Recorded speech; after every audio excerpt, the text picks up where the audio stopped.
ఆయన భార్య గురించి, ఆయన తల్లి గురించి, ఆయన తండ్రి గురించి, ఆయన పిల్లల గురించి మాట్లాడితే ఆయన ఊరుకోడు. అందుకే ఆ సినిమా తీసిన వాళ్ళకి చెప్తున్నా, పారిపోండి.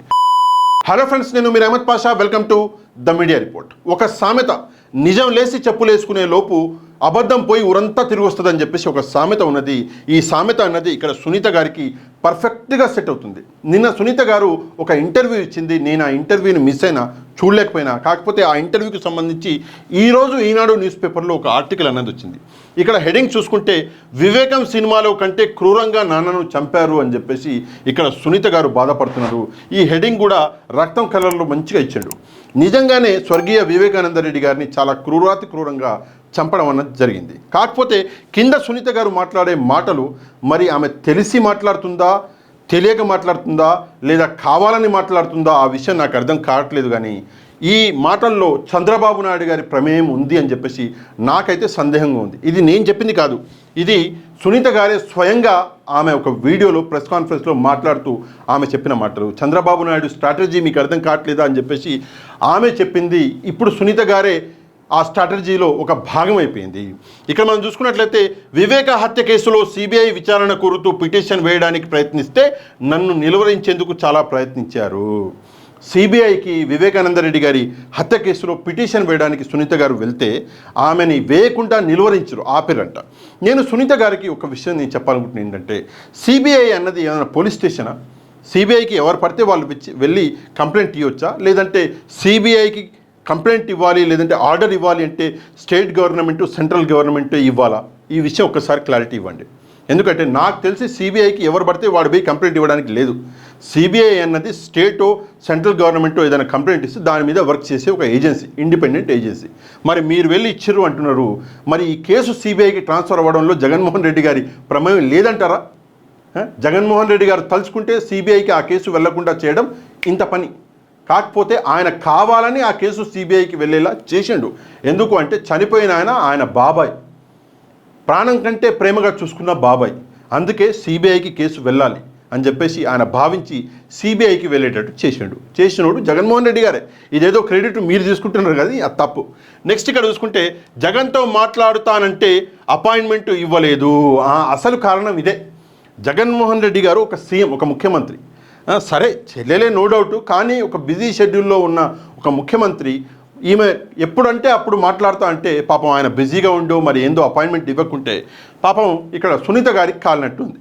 నెక్స్ట్ ఇక్కడ చూసుకుంటే, మా నాన్న తొలి వర్ధంతి కోసం ఆహ్వానించేందుకు వచ్చి కలుస్తానంటే అవసరం లేదని అన్నారు. నిజంగా జగన్మోహన్ రెడ్డి గారు తప్పు చేసిన వాడే అయి ఉంటే మిమ్మల్ని కలవకుండా మిమ్మల్ని హర్ట్ ఎందుకు చేస్తాడు? రామ్మ చెల్లెమ్మ అని చెప్పేసి తీయటి 4 మాటలు మాట్లాడతాడు చంద్రబాబు నాయుడు లాగా. మాట్లాడి పంపించేటోడు. మీకు ఇట్లా కాలేదు ఎందుకు? నిజంగా జగన్మోహన్ రెడ్డి ఏ తప్పు చేయలేదు కాబట్టి, ప్రజలకు మంచి చేయాలనుకుంటున్నాడు కాబట్టి, ఆయన టైం అన్నది ఆయన చెల్లెళ్లకు, కుటుంబానికి, భార్యకి, పిల్లలకి ఇవ్వలేక ప్రజలకి టైం ఇస్తున్నాడు కాబట్టి మీకు టైం ఇవ్వలేకపోయిండు. అందుకు మీకు ఖాళీ, మీరు ఈ విషయాలన్నీ, పనికి మాలిన విషయాలన్నీ మాట్లాడుకుంటూ ఆయన పరువుని, కుటుంబ పరువుని తీస్తున్నారు. నెక్స్ట్ ఇక్కడ చూసుకుంటే, ఆ తర్వాత మళ్ళీ ఆయన్ను కలిసే సందర్భం రాలేదు. ఓకే, తర్వాత మాట్లాడలేదు, ఆ అవసరం నాకు రాలేదు. ఓకే, నా ఉద్యమం నాదైపోయింది. ఏందా ఉద్యమము? ఒకటి, మీ నాన్నగారిని చంపింది ఎవరు అని చెప్పేసి తెలుసుకునే ఉద్యమమా? నేను చెప్తా ఎవరు. చంపినోడు నేనే చంపినా, గొడ్డలితోటి దారుణంగా నరికినా, ఇట్లిట్లా చేసినా అని చెప్పేసి ఒకవైపు చెప్తుంటే, ఆ చంపినోడినే తీసుకొచ్చి పక్కన కూర్చోబెట్టుకొని వానికి ఎక్కడ లేని పబ్లిసిటీ ఇచ్చి వాడిని ఒక హీరోని చేసినావు నువ్వు. ఇది ఎక్కడ న్యాయమో అర్థం కావట్లేదు.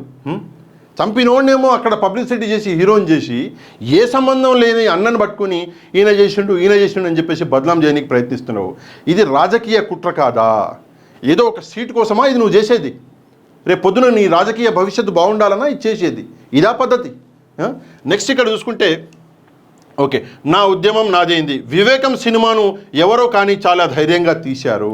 ఈ విషయంలో నేను ఒక విషయం మాట్లాడాలనుకుంటున్నాను. ఏంటంటే, సరే, వివేకం సినిమా నేనైతే చూడలేదు, కానీ ఫేస్బుక్లో స్క్రోల్ చేసేటప్పుడు ఒక 2-3 బిట్స్ అన్నాయి, అంటే 2-3 క్లిప్స్ అనేవి చూసిన. ఒక క్లిప్లో జగన్మోహన్ రెడ్డి గారి పక్కన జగన్మోహన్ రెడ్డి గారి భార్య కూర్చొని ఉన్నారు, భారతి గారు. ముందు అవినాష్ గారు కూర్చొని ఉన్నారు, ఆ పక్కన ఎవరో ఉన్నట్టున్నారు. అయితే ఆ క్లిప్లో భారతి గారి గురించి చాలా అంటే చాలా నెగటివ్గా చూపించాడు. నేను ఈ సినిమా తీసిన వాళ్ళు ధైర్యవంతులా కారా నాకు తెలియదు, కానీ ఒక విషయం మాత్రం నేను ఆ సినిమా తీసిన వాళ్ళకి చెప్తున్నా ఏంటంటే, రేపు పొద్దున ఎలక్షన్లు జరగగానే దయచేసి మీరు ఇండియా వదిలిపెట్టి పారిపోయి ఏదైనా సింగపూరో ఆస్ట్రేలియానో లేదా కెనడానో ఏదో ఒకటి అక్కడ సిటిజన్షిప్ తీసేసుకోండి. ఎందుకంటే జగన్మోహన్ రెడ్డి అనే వ్యక్తి మామూలు వ్యక్తి కాదు. మీకు అనిపిస్తుంది మామూలు వ్యక్తి కాదు. తనను మీరు ఎంత బాధ పెట్టినా ఓర్చుకున్నాడు. 16 నెలలు జైల్లో పెట్టి చిత్రహింసలు పెట్టినా ఓర్చుకున్నాడు. కానీ తన భార్య పేరుని తీసుకొచ్చినట్టు మిమ్మల్ని వదిలిపెట్టే ప్రసక్తి అనేది లేదు. ఆ ప్రసక్తి రాదు. అందుకే నా సలహా, పారిపోయి సిటిజన్షిప్ మార్చుకుంటే కొన్ని రోజులు అటో ఇటో ఏదో ఒకటి చేసుకోవచ్చు. కానీ జగన్మోహన్ రెడ్డి వదిలిపెట్టాడు. తన భార్యనంటే వదిలిపెట్టాడు. సవ్వాలేదు. తనని ఏమైనా చేసుకోండి. రాజకీయంగా జగన్మోహన్ రెడ్డి నేను రాజకీయాలకు వచ్చిన, నన్ను మీరు అనండి, నేను మిమ్మల్ని అంట అని చెప్పేసి మొత్తం అదే అయిపోయింది. కానీ జగన్మోహన్ రెడ్డి గారి కుటుంబం గురించి మాట్లాడితే ఆయన వదిలిపెట్టాడు. సత్యమేరా వదిలిపెట్టాడు. ఆయన భార్య గురించి, ఆయన తల్లి గురించి, ఆయన తండ్రి గురించి, ఆయన పిల్లల గురించి మాట్లాడితే ఆయన ఊరుకోడు. అందుకే ఆ సినిమా తీసిన వాళ్ళకి చెప్తున్నా, పారిపోండి. నెక్స్ట్ ఇక్కడ చూసుకుంటే, ఆ సినిమా చివరి అరగంట చూస్తే చాలా భయం వేసింది. సరే, భయం వేసింది. నేను ఇందాక ఒక విషయం అడిగిన మిమ్మల్ని, ఎవరిని, సునీత గారిని, ఏమని అంటే, అమ్మ మరి ఆ సినిమా దానికంటే క్రూరంగా నాన్నని చంపారంటున్నావు, మరి మీ నాన్నగారు చనిపోయేటప్పుడు నువ్వేమన్నా అక్కడ ఉన్నావా? ఎట్లా తెలుసు దానికంటే క్రూరంగా? సరే, చచ్చిపోయిన తర్వాత ఆ శవాన్ని చూసి చెప్తున్నావా? మరి అట్లాంటప్పుడు నాన్నగారిని చంపిన వాడెవడో క్లారిటీ ఉంది, ఆ శవం అంత క్రూరంగా చంపబడింది అని చెప్పేసి నీ క్లారిటీ ఉన్నప్పుడు ఎందుకమ్మా ఆ లెటర్ దాచినావు? మరి ఆ కుట్రలో నీకేం భాగం లేదంటున్నావు, ఎందుకని ఆ లెటర్ దాచినావు? ఈ ఒక్క క్వశ్చన్కి ఆన్సర్ చెప్పు. ఫస్ట్ సిబిఐ వాళ్ళు నిన్ను ఎంక్వైరీ చేయాలి. నిన్ను, నీ భర్తని, మీ బావగారిని పట్టుకొని ప్రాపర్గా, అంటే వాళ్ళ పద్ధతిలో ఎంక్వైరీ చేస్తే దెబ్బకు విషయాలన్నీ బయటకు వచ్చేస్తాయి. అసలు మొత్తం కేసుని మొత్తం నీరు కార్పిచ్చేసినావు. చంపినోడు నేను ఎందుకు చంపినో చెప్పిండు, ఎట్లా చంపినో చెప్పిండు. నీ చేతికి లెటర్ కూడా వచ్చింది. ఈ case open and shut case ఇది. ఈ కేసుని మొత్తం జిలేబీలాగా రౌండ్ తిప్పి రాజకీయ బెనిఫిట్ పొందాలి అని చెప్పేసి నువ్వు అనుకున్నావు. కానీ అది జరిగే పని కాదు. నెక్స్ట్ ఇక్కడ చూసుకుంటే, ఆ సన్నివేశాలు చూడలేక కళ్ళు మూసుకున్నా, అందులో చూపించిన దానికంటే వాస్తవంగా ఇంకా క్రూరంగా చంపారు. మరి ఎట్లా చంపారు అన్నది చంపిన వాళ్ళకి నీకే తెలిసి ఉండాలి, మాకైతే తెలియదు. ఇందులో ఒక విషయం ఉందండి, ఇందులో ఒక చిన్న పాయింట్ అనేది నేను డిస్కస్ చేయాలి. మొత్తం ఇక ఇదంతా సొల్లు చదవను, కానీ అందుకే అంత కిరాతకంగా హతమార్చారా అని చెప్పేసి 2వ పేజీలో మొత్తం డీటెయిల్ ఇచ్చిండు. దీంట్లోకి పోను, కానీ ఈ యొక్క బిట్ చదువుతా. జగన్ జైల్లో ఉన్నప్పుడు 2012లో జరిగిన ఉప ఎన్నికల్లో 18 అసెంబ్లీ, 1 లోక్సభ స్థానానికి వైసీపీ పోటీ చేస్తే షర్మిల కష్టపడి ప్రచారం చేసి 15 మంది ఎమ్మెల్యేలని, 1 ఎంపీని గెలిపించుకున్నారు. నో డౌట్ షర్మిల గారు గెలిపించుకున్నారు. ఎట్లా ఆమెను ఎవరు ప్రచారం చేయమన్నారు, ఎవరు ప్రచారం చేయబోతుంటే ఆమె ఆపింది, ఈ విషయాలన్నీ ఆల్రెడీ బయటకు వచ్చినాయి. ఎందుకంటే అక్కడ ఉన్నోళ్ళే బయటకు వచ్చి చెప్పారు, అక్కడ పక్కన కూర్చున్నోళ్ళే సాక్షులే బయటకు వచ్చి చెప్పారు. షర్మిల గారి మెంటాలిటీ ఎట్లాంటిది అన్నది వాళ్ళు నిజంగా చెప్పడం జరిగింది. నేను రాఘవరెడ్డి గారి గురించి మాట్లాడుతున్నా. ఇక్కడ చూసుకుంటే, ప్రజా ప్రస్థానం పేరుతో ఎండనక వాననక నెలల తరబడి ఇంట్లో పిల్లలను వదిలేసి పర్యటిస్తూ వైసీపీని నిలబెట్టారు. ఇది జగన్ ఎలా మర్చిపోయారు, జగన్మోహన్ రెడ్డి గారు మర్చిపోయారు అని చెప్పేసి నీకేమైనా చెప్పిండా? సరే, జగన్మోహన్ రెడ్డి ఒకవేళ మర్చిపోయిండు అని అనుకుంటే మరి అన్నకి వెన్నుపోటు పొడవచ్చా? అక్కడ జరిగిన వాస్తవాలు ఏంటి, అసలు నువ్వు చెప్తున్న పని ఏంటి? కానీ నేను ఇదంతా ఎందుకు చదువుతున్నా అంటే, ఇక్కడ ఒక పాయింట్ ఉంది చూడండి. అంత కష్టపడి పార్టీని కాపాడితే ఆమె ఇంకా శక్తివంతురాలు అవుతారేమోనని భయపడి పక్కన పెట్టేశాడు. సరే, జగన్మోహన్ రెడ్డి గారు ఎందుకు ఆమెను పక్కన పెట్టిండు? ఆమె జగన్మోహన్ రెడ్డి గారికి ఏం ద్రోహం చేసింది? వాళ్ళ తల్లిగారు వెళ్తుంటే ఎట్లా ఆపింది? ఆ విషయాలన్నీ రాఘవరెడ్డి గారు ఆల్రెడీ చెప్పిండు. కానీ ఈ విషయాలకి నీకేం సంబంధం? అసలు నీకేమైనా సంబంధం ఉందా? ఎందుకని చెప్పేసి రాజకీయాలలో దూరుతున్నావు? మీ తండ్రి గారిని చాలా క్రూరంగా చంపిర్రు, ఆ విషయం గురించి నువ్వు మాట్లాడుతున్నావు అంటే అర్థమవుతుంది. కానీ రాజకీయాలకు నీకు సంబంధం ఏంది? నెక్స్ట్ చూసుకుంటే, అయినా ఆమె మౌనంగా ఉంటూ 2014-19 ఎన్నికల్లో జగన్ కోసం ప్రచారం చేశారు. ఇవన్నీ గ్రహించే మా నాన్న ఆమెను కడప లోక్సభ, ఇది ఇంపార్టెంట్, మా నాన్న ఆమెను కడప లోక్సభ అభ్యర్థిగా పోటీ చేయించాలని భావించారు. అందుకే నాన్నను లేకుండా చేశారా? ఇవన్నీ బయటకు రావాలి. రోజు రాత్రి పడుకునేటప్పుడు సునీత గారు కలలో ఏదో కలగని పొద్దున్నే లేచి ఆ కళని, అంటే రోజు కళలు రావు కదా, ఎప్పుడో వారానికో 10 రోజులకో వస్తున్నాయి, వచ్చిన కళల్ని బయటకు వచ్చి ఇక్కడ మీడియాతో డిస్కస్ చేస్తుంది. రోజు ఏదో కట్టుకథ, రోజు ఏదో కొత్తది. కడప లోక్సభ పోటీలో షర్మిల గారిని నిలబెట్టాలని చెప్పేసి వాళ్ళ నాన్న, అంటే చనిపోయిన వివేకానంద రెడ్డి గారు అనుకుంటారంట.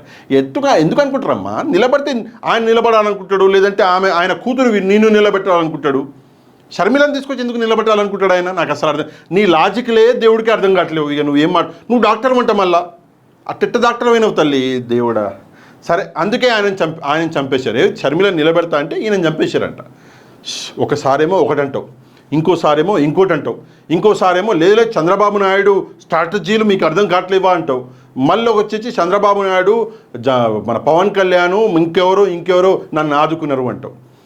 రాజకీయాల కోసం సరే, ఒక విషయం మాత్రం క్లారిటీ నాకు వచ్చింది ఏంటంటే, మీ రాజకీయ నాయకుల కంటే నిజంగా మేము ప్రజలం చాలా మంచోళ్ళం, మేము దేవుళ్ళం. ఎందుకంటే మీరు రోజుకొక ఏమంటారు, ఒక ఇది పట్టుకుంటారు, రోజు ఒక అబద్ధం, రోజు ఏదో కవర్ చేయాలి, రోజు ఏదో హైలైట్లో ఉండాలి, నేనున్నాను అని చెప్పేసి గుర్తు చేయాలి ప్రెస్కి, పబ్లిక్ అని చెప్పేసి హడావుడిగా ఏదో 4 అబద్ధాలు. ఇవన్నీ మానుకోండి, నిజం ఎప్పుడైనా గెలుస్తుంది.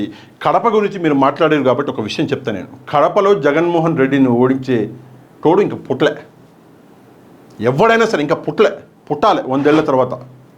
ఇప్పుడు నేను కడప వెళ్ళొచ్చినోడిని, నేను కడపను చూసినోడిని, కడపలో తిరిగినోడిని, ఆల్రెడీ వీడియోలు వచ్చినాయి చూడండి మీరు వెళ్ళి. మొత్తం అక్కడ కడప ప్రజలతోటి మాట్లాడే, అంటే వీడియోలో నేను అన్ని పెట్టలేను, ఎన్ని పెడతా, వీడియో 10 నిమిషాలు అయితే చూస్తారు, 15 నిమిషాలు అయితే చూస్తారు, అరగంట చూస్తారు, మొత్తం నేను 2 గంటలు పెడితే చూస్తారా? చూడరు. కానీ నేను కడపలో గ్రాస్ రూట్ లెవెల్ వరకు వెళ్ళి చాలామందితో మాట్లాడిన.